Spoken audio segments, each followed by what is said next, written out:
Telangana BC సమాజానికి, తర్వాత media సోదరులకు, మీడియా ద్వారా రేవంత్ రెడ్డికి కూడా ఇవాళ మా తమ్ముడు Jakkan Sanjay Kumar BC Azadi youth federation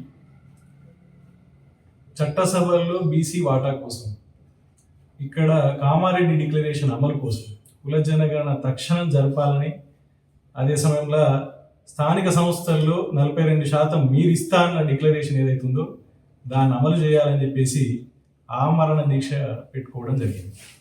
ఆమరణ దీక్ష అనేది చాలా కఠినమైనది. దానికంటే ముందు ఎంతో మానసిక ఆందోళనకరమైనది, ఆరోగ్యాలు నష్టం చేస్తే ఆమరణ దీక్ష అనేది చెయ్యాలనేది అంత అంటే బుద్ధిపూర్వకంగా ఏదో చెయ్యాలి, ఆట కాదు ఇది.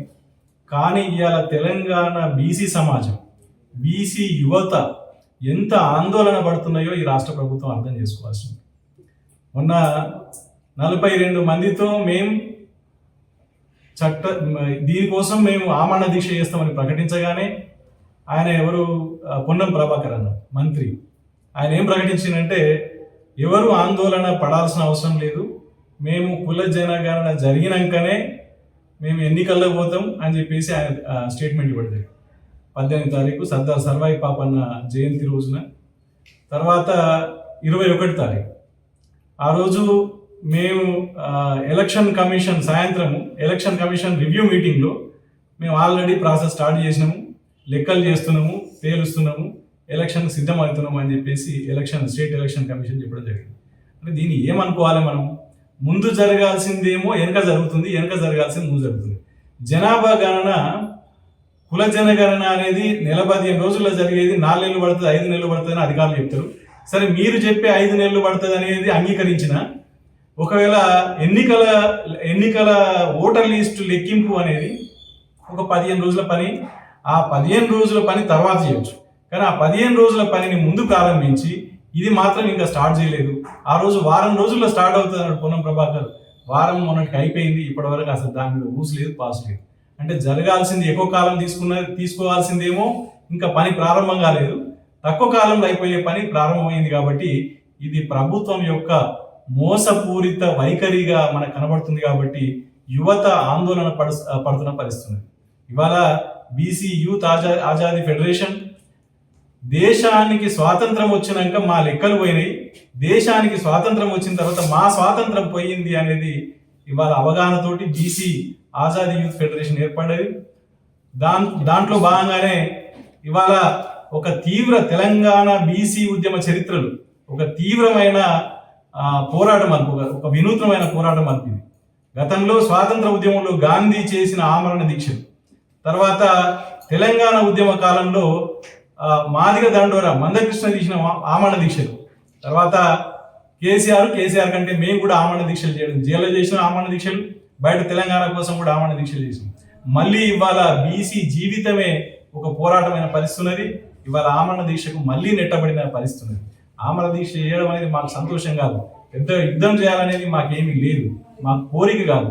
కానీ ఇవాళ జరుగుతున్నది ఏంటంటే నిరంతరం బీసీలకు అన్యాయం చేయాలని, వంచన చేయాలని. ఒకటి ఎన్నికల్లో, అసెంబ్లీ ఎన్నికల్లోనేమో అంతకుముందు ఉదయపూర్ డిక్లరేషన్ పార్లమెంటు 2 స్థానాలు, అసెంబ్లీ స్థానాలు కేటాయిస్తామని, అది కూడా తక్కువే. నిజానికి తెలంగాణలో 60% బీసీలు ఉంటే కనీసం 50% అని అనుకుంటే కూడా 60 ఎమ్మెల్యే సీట్లు రావాల్సిన అవసరం ఉంటే, తర్వాత ఉదయపూర్ డిక్లరేషన్ ప్రకారం 34 రావాల్సి ఉండే, దాంట్లో 19, 20 ఇచ్చి ఆ 19లో ఓడిపోయే సీట్లే, క్లియర్గా ఓడిపోతాడని సీట్లే ఇచ్చిన ఏవైతే ఉన్నాయో ఓల్డ్ సిటీలో 4 సీట్లు ఓడిపోయేది ఇచ్చేసింది. ఈ రకంగా బీసీలను అనేక రకాలుగా నష్టం చేస్తూ ఉదయపూర్ డిక్లరేషన్ అని చెప్పేసి ఉదయపూర్ డిక్లరేషన్ అమలు చేయకపోగా కొత్తగా కామారెడ్డి డిక్లరేషన్ పెట్టింది. సరే, ఇంకా ఎమ్మెల్యేలు ఎట్లాగూ మేము అది గెలుపు గుర్రాలు కథాకారకన చెప్తుంటారు కాబట్టి మాకు ఇవ్వకుండా అని రాజీ పడి గత ప్రభుత్వం నష్టం చేసింది కనుక ఈ కొత్త ప్రభుత్వాన్ని ఎన్నుకోవాలని చెప్పేసి మేము ఎన్నికల్లో నిరుద్యోగులు తర్వాత బీసీలు అందరూ కూడా మేము కాంగ్రెస్ సపోర్ట్ చేసిన పరిస్థితి ఉంది. కామారెడ్డి డిక్లరేషన్ లో మేము కుల జనగణన చేస్తాం, తర్వాత ఇక్కడ స్థానిక సంస్థలు 42% చేస్తామనే హామీ మీద మేము కాంగ్రెస్ కు మద్దతు చేసినాం.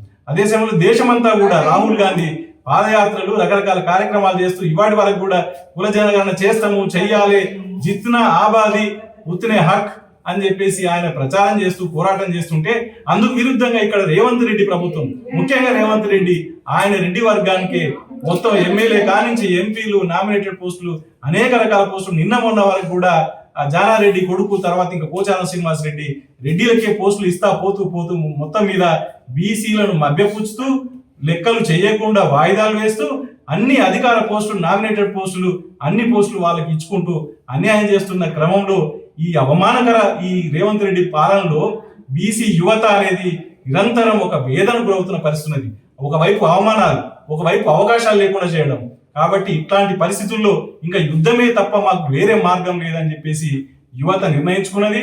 ఇవాళ మాకంటే పెద్దవాళ్ళు ఆర్టిస్ట్ వాళ్ళందరూ కూడా ఆరోగ్యాలు బాగలేవు, అయినా మేము 42 మంది ఆమరణ దీక్ష కూర్చుంటామని ఆయన ప్రకటించడం జరిగింది. ఇవాళ మేము సరే నోటిఫికేషన్ వచ్చిన రోజు కూర్చుందామని అనుకున్నాం, కానీ మా యువత ఇంకా ఎక్కువ వేదనతో ఉంది కనుక జక్కని సంజయ్ కుమార్ తర్వాత మిగతా యువకులందరూ కూడా ఇవాళ నుంచే మేము కూర్చుంటున్నాం అన్న అని చెప్పేసి అన్నప్పుడు మేము కూడా దాంట్లో భాగం తీసుకుంటాం. మేము పెద్దవాళ్ళం, మా ప్రాణాల తర్వాత మీకు నష్టం జరగాలి, కానీ మాకు నష్టం జరిగినా పర్వాలేదు, మేము ముందు నిలబడతామని చెప్పేసి ఇక్కడికి రావడం జరిగింది. ఇవాళ ఈ ఆమరణ దీక్షలో మేము పాల్గొంటున్నాం. జక్కని సంజయ్ను మేము కాపాడుకుంటాం. బయట బీసీ సమాజం అంతా కూడా స్పందిస్తున్నది, పోరాటం చేస్తుంది. మమ్మల్ని దాటి మాత్రమే జక్కని సంజయ్ని రావాలని చెప్పేసి, అది మృత్యువైనా శత్రువైనా రేవంత్ రెడ్డి అయినా రాగలుగుతాడని చెప్పేసి మేము సమాజాన్ని తెలియజేస్తూ నమస్కారం.